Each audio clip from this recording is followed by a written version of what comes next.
Check. Oh, shit. Check 1 2. Check 1 2.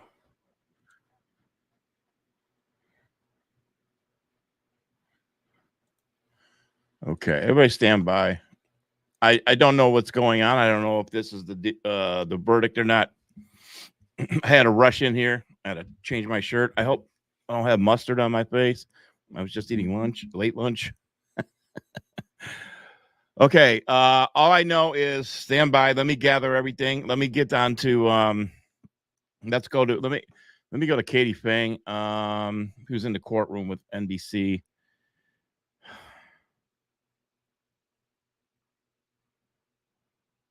Okay, so I don't know if this is the verdict. I'm jumping on just to inform you. Shortly ago, the jury rang the courtroom. We don't know what it is, and Donald Trump has entered back into the courtroom, I am told.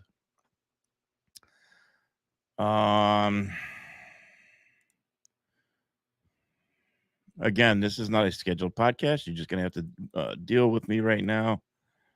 And all right. So, yes, just a few minutes ago, Donald Trump has re-entered the courtroom again. So we'll see what this is about. Again,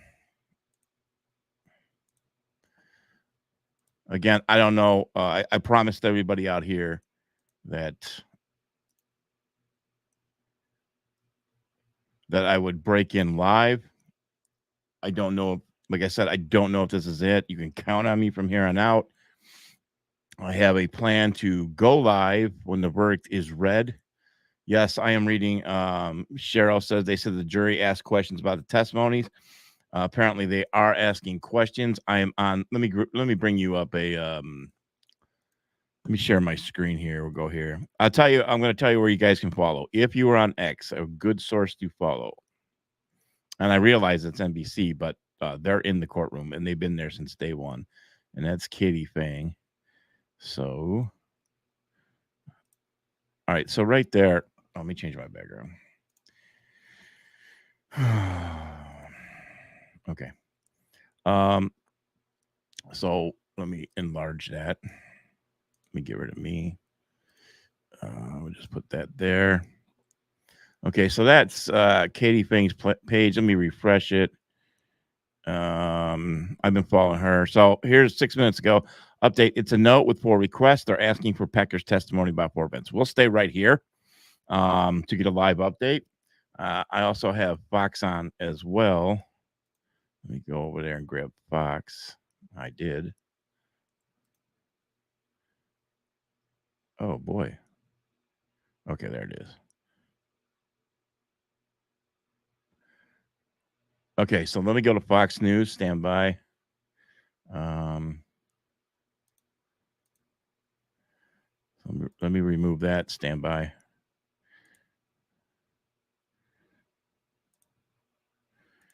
Okay. Yeah, let me bring this up. All right.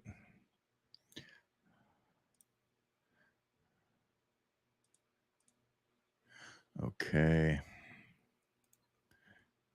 Some of the unfairness that the Trump defense has tried to highlight for us, and that is, they ask about the McDougal NDA and how that broke down. Remember, Trump and Cohen, or at least Cohen says with Trump, Let me hear they what were they going say. to pay that, and then Pecker at the last second said, we're not going to take reimbursement from that.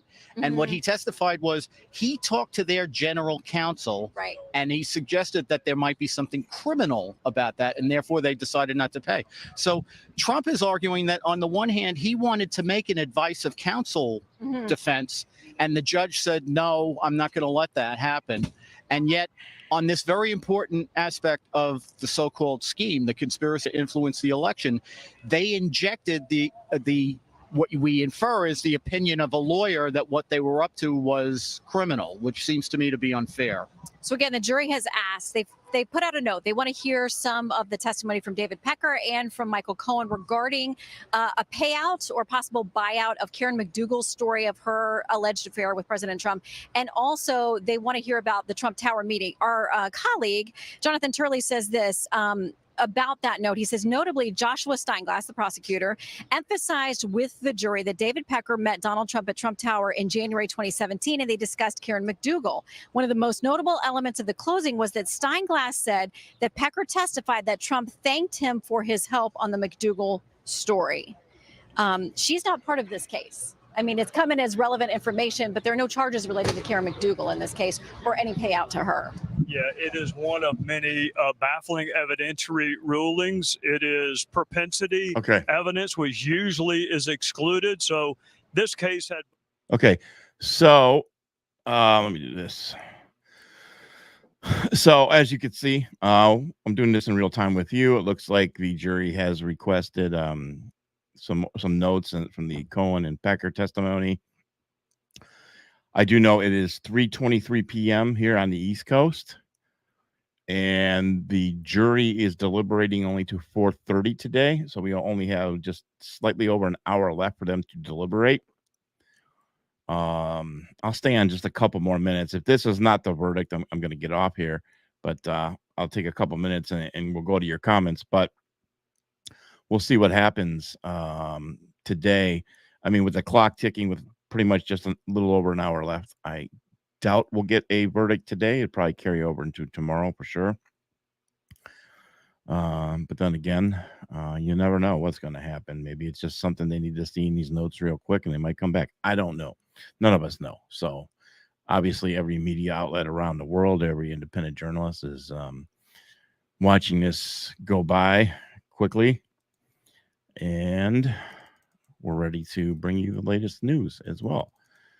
I want to, okay, here we, hold on a second. Let me go to Katie. Let me go back to, let's go back to X. Okay, I'm going to go back to X. Let me do this. Let me get myself out of here. All right, let's see what Katie has to say. I go. Okay, 6 minutes. Okay, so we are waiting for the jurors to enter the courtroom. Recall the jury is working until 4:30 today, like I said. So the timing of this procedural part of the deliberations will be at issue. Merchant will bring the jurors out for the reading of the requested testimony, and the court reporter will do the readbacks, but only after there is a decision as to what portions will be read. Okay. Let me go back under this. Yeah, so 9-9. Okay. All right. The four requests: David Pecker's testimony regarding the phone conversation with Donald Trump. While Pecker was in the investor meeting, Pecker's testimony, life rights from McDougal, Pecker testimony regarding TT meeting, Michael Cohen's testimony regarding TT's Trump Tower meeting. So, okay, I'm going to play it safe here, and it looks like we will not have. Let's go back here. Will not have a verdict today. Let me cut back in on Fox real quick and let's see what they're saying. Now for the jury to be brought in so this testimony can be read back to them. So as that's happening, Trey, what would you be watching for as a member of the prosecution or the defense on those jurors' faces? Where the eyes are looking and where the heads are nodding. What I used to see is the jurors who don't have questions would look down at the ones who did and kind of say, see, we told you that's what was said. Mm-hmm. Or I'd be paying attention who's sitting with whom. Are the same jurors sitting with the same folks they've been sitting with for the last several weeks? But it is uncanny, Andy. You may have had a different experience. You can sometimes tell who has the questions based on where the eyeballs go when the testimony is being played back.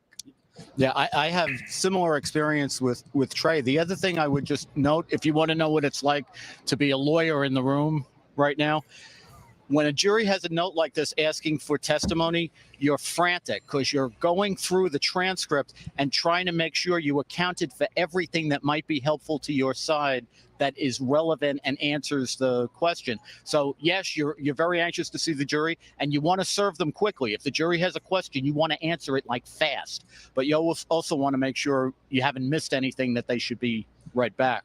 You know, this judge did something strange. Most judges don't do it. He essentially invited them to ask questions. He didn't send the jury instruction back. I don't recall them sending the exhibits back. Maybe you have a different experience. Did they put those on the laptop? Right. Here they said. And they're going to train 2 people. All right. So they're just hashing it out. So it looks like what I'm going to do, I'm going to get off the air here. I just wanted to be prepared. Again, this might happen another time or two. Who knows? But I'll jump back in when I see that Trump has been called back into the courtroom. Usually that's an indication that a verdict is in. But in this case, they had to go over some things about some testimony. So that's it. I will always be on standby. Again, the jury only goes to deliberates today till 4:30. Then that's it. So we got an hour left, pretty much exactly an hour left. If something does break, I'll be right here and I'll cut back in. If not, we'll be carrying over to tomorrow. All right, guys, that is it. And I will be back and I will talk to you soon.